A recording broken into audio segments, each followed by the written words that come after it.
Hi everyone, welcome back. My name is Jason and this is Lavandula stoechas Pretty Polly. It is a type of Spanish lavender, as you can see. It has these really beautiful blooms.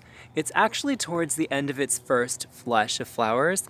It blooms around May here in Northern California, and it originally has on what would look like these little green flowers that actually used to be purple, and then they have these little yellow fishtail looking bracts that kind of flare up at the top of the flower, making them really gorgeous.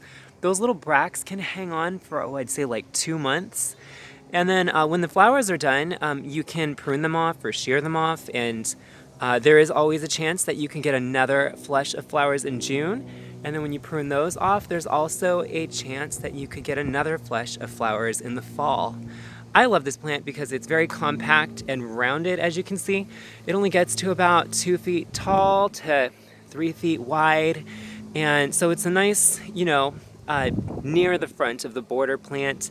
It has this really lovely shape throughout the year. Even when it's not blooming, it has this very rounded shape as long as you prune it. So make sure to prune it, especially in the fall when it's done with its final set of blooms for the season.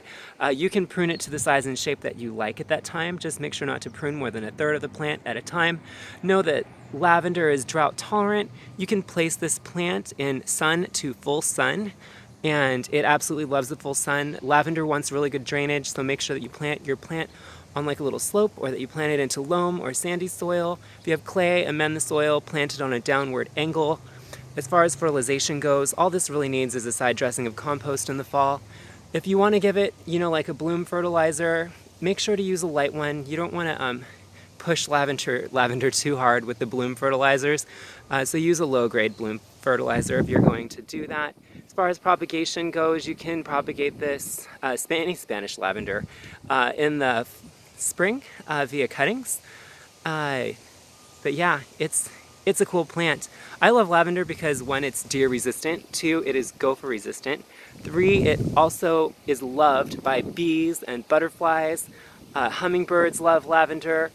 Lavender smells wonderful. You can cut it and tie little sachets and put them under your pillow, or infuse them into certain hand lotions or face lotions. I just love the scent of lavender, and yellow is a really, really nice color to complement, purple or white or pink lavender. I mean, it's just such a pretty plant. And I love the way these little fishtails sort of hang on to the tops of the flowers, and they go from a purple flower to what looks like a green flower. So they go from purple and yellow to green and yellow, still maintaining that very rounded shape. Lovely plant. If you have any other questions about it, the Pretty Polly Lavender, please feel free to let me know in the comments below. And if you like updates on my newest videos, please click that subscribe button. I really hope you've enjoyed this video.